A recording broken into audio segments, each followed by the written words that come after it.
Assalamualaikum viewers, welcome to our channel. This is Tasnia Jannat, Education Counselor of Europe Bangla Education Consultant Private Limited. So আশা করছি আপনারা সবাই সুস্থতার সাথে আপনার ফ্যামিলির সাথে আপনি ঈদ পালন করেছেন। সো সবাইকে আবারও ঈদ মোবারক। সো আজকে শুরু করছি নতুন একটি ভিডিও নিয়ে, যেখানে I will talk about student visa of Malaysia. So মালয়েশিয়াতে যারা আপনারা যেতে চাচ্ছেন, তাদের যেই কী সুযোগ আছে বা আপনারা কেন চুজ করবেন মালয়েশিয়া, সেটা নিয়ে আজকের ভিডিওতে কথা বলবো। So let's get started. আজকে যেটা সবার প্রথমে আমি বলবো, যারা ভাবছেন যে আমার তো আইএলটিএসটা নেই, বাট আমার একটু ব্যাকগ্রাউন্ডটা একটু খুব বেশি আমার হাই প্রোফাইল না, খুব অনেক ভালো রেজাল্ট না, বাট আমি ইজিলি একটা ইন্টারন্যাশনাল জায়গায় আমি যেতে চাচ্ছি বা ইন্টারন্যাশনাল সার্টিফিকেটটা আমি পেতে চাচ্ছি, তার জন্য কিন্তু মালয়েশিয়াটা অনেক একটা ভালো চয়েস হয়ে যাবে। কারণ যারা চাচ্ছেন যে ইজিলি আমি একটু মুভ করতে চাচ্ছি, একটু হালকা রিকোয়ারমেন্টে, বা ওরও যেখানে ভিসাটা পাওয়াটা অনেকাংশেই ইজি হবে, সব কিছু মিলায়ে আমি একটু হালকা রিকোয়ারমেন্টে আমি খুব একটু সুন্দরভাবে ইজিলি যেতে চাচ্ছি, তাদের জন্য মালয়েশিয়া একটা বেস্ট চয়েস।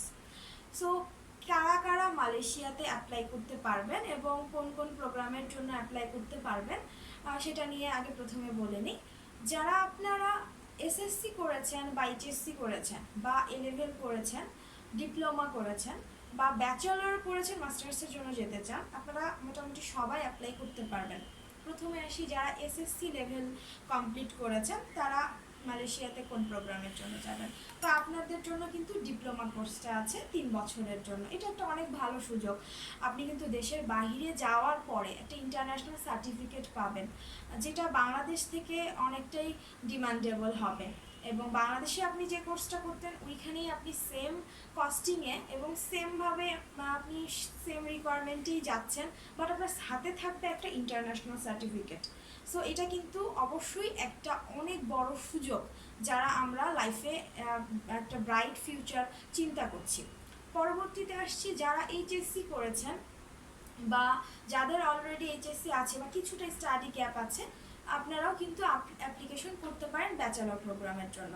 সো ব্যাচেলর প্রোগ্রামের জন্য যে পপুলার কোর্সগুলো রয়েছে, মেডিকেল ব্যাকগ্রাউন্ডে রয়েছে, ফার্মেসি রয়েছে, আপনি দেন আপনার যেই বায়োকেমিস্ট্রি ফিল্ডটা রয়েছে, ইঞ্জিনিয়ারিং ডিপার্টমেন্টে যেতে পারেন, বা কমার্স ডিপার্টমেন্টের কমার্স সেক্টর ফিল্ডের মধ্যে আপনি যেটা যেতে পারেন বিজনেস ম্যানেজমেন্ট বা বিবিএ, আপনারা কিন্তু অনার্সে চুজ করতে পারেন। এগুলো একটি পপুলার কোর্স, পপুলার প্রোগ্রাম মালয়েশিয়াতে।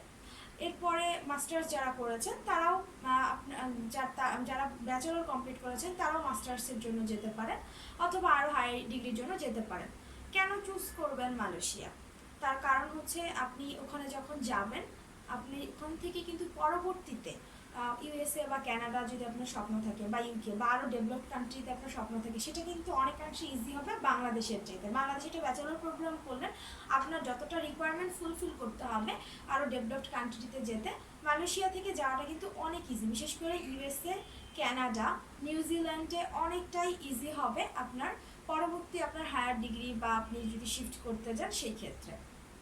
এখন আসছে, অনেকেরই প্রশ্ন থাকে যে ওখানে কি আমি পার্ট টাইম জব করতে পারবো কিনা, পার্ট টাইম জব করে আমি আমার লিভিং কস্টটা বেয়ার করতে পারবো কিনা, বা টিউশন ফিটা বেয়ার করতে পারবো কিনা। হ্যাঁ, এই কোশ্চেনগুলোর অ্যান্সার আমি দিয়ে দিব।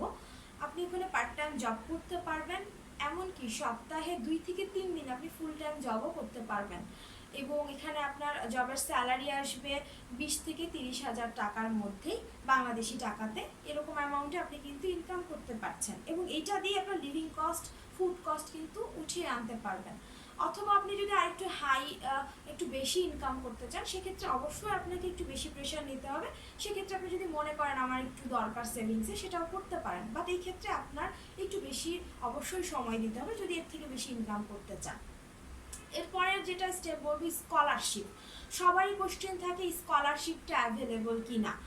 হ্যাঁ, স্কলারশিপটা যেটা আপনি পাবেন, সিস্টেম হচ্ছে ওখানে যাওয়ার পরে আপনি যদি আপনার স্কোরটা ভালো রাখেন, সিজিপিএটা যদি ভালো রাখেন, সিজিপিএ কত ভালো রাখতে হবে এটাও একটা কোশ্চেন। যদি আপনার 3 থাকে মিনিমাম, তাহলে আপনি 70 to এমনকি 100% স্কলারশিপ পেতে পারেন। এটা আপনার রেজাল্টের উপর এবং ভার্সিটির ডিক্লারেশনের উপরে অবশ্যই ডিপেন্ড করবে। বাট আপনি ভালো রেজাল্ট করলে অবশ্যই আপনি স্কলারশিপ পাবেন 70 to 100%, এবং মিনিমাম ফার্স্ট ক্লাস বা সিজিপিএ 3 থাকলে এই সুযোগটা পাবেন। এবং এইটা আপনি যদি একটু ইফোর্ট দেন আনা অনেকটাই ইজি, কারণ আপনি ওইখানে গিয়ে অনেকটা রিলায়েবলভাবে আপনি পড়াশোনা করতে পারছেন। সো স্কলারশিপের যে কোশ্চেনটা, এটার অ্যান্সারটা আমি দিয়ে দিলাম। সবার লাস্টে যেটা বলবো যে আপনার কী কী ডকুমেন্ট লাগছে। ডকুমেন্টের মধ্যে আপনার অল একাডেমিক সার্টিফিকেট, আপনার পাসপোর্ট, আপনার এনআইডি কার্ড অথবা বার্থ সার্টিফিকেট এবং আপনার ছবি নিয়ে আমাদের সাথে যোগাযোগ করুন। আমরা ফ্রি অ্যাসেসমেন্ট করে থাকি। আর একটা যেটা সবচেয়ে বড় একটা সুযোগ, সেটা হচ্ছে আইএলটিএস ছাড়াই কিন্তু বা ব্যাংক সলভেন্সি ছাড়াই কিন্তু আপনি মালয়েশিয়াতে অ্যাপ্লিকেশন করতে পারছেন। যেটা অন্যান্য কান্ট্রিতে একটা ব্যাংক সলভেন্সি দেখাতে হয়, আইএলটিএস প্রয়োজন, বা আইএলটিএস না থাকলে আপনাকে একটা ইএসএল কোর্স নিতে হতে পারে। সে এই যে আইএলটিএস ছাড়াই কিন্তু আপনি মালয়েশিয়াতে অ্যাপ্লিকেশন করতে পারবেন শুধুমাত্র আপনার জিপিএ বা সিজিপিএ দিয়ে। এবং ব্যাংক সলভেন্সি এক্ষেত্রে দেখাতে হচ্ছে না। এটা একটা অনেক বড় একটা, আমি বলবো যে একটা হালকা, এটা একটা অনেক বড় সুযোগ, কারণ এটা একটা হালকা রেস্ট্রিকশন হয়ে যাচ্ছে, আপনার রিকোয়ারমেন্টটা অনেক লো করে ফেলছে। সো আজকে এই পর্যন্তই। আপনারা যদি মালয়েশিয়াতে অ্যাপ্লিকেশন করতে চান অবশ্যই আমাদের সাথে যোগাযোগ করবেন, এবং ভিডিও ভালো লাগলে লাইক করবেন, কমেন্ট করবেন, শেয়ার করবেন এবং অন্যদেরকেও এই ইনফরমেশনগুলো জানার জন্য হেল্প করবেন। আমি হোয়াটসঅ্যাপ নাম্বারগুলো আমাদের ডিসক্রিপশন বক্সে দিয়ে দিব, এবং আমাদের অফিস অ্যাড্রেসও থাকবে। আমাদের অফিস ওপেন আছে ঈদের পরে, আজকে থেকেই 18 তারিখ থেকে আমাদের অফিসটা ওপেন হয়েছে। সো আজকে এই পর্যন্তই। আল্লাহ হাফেজ।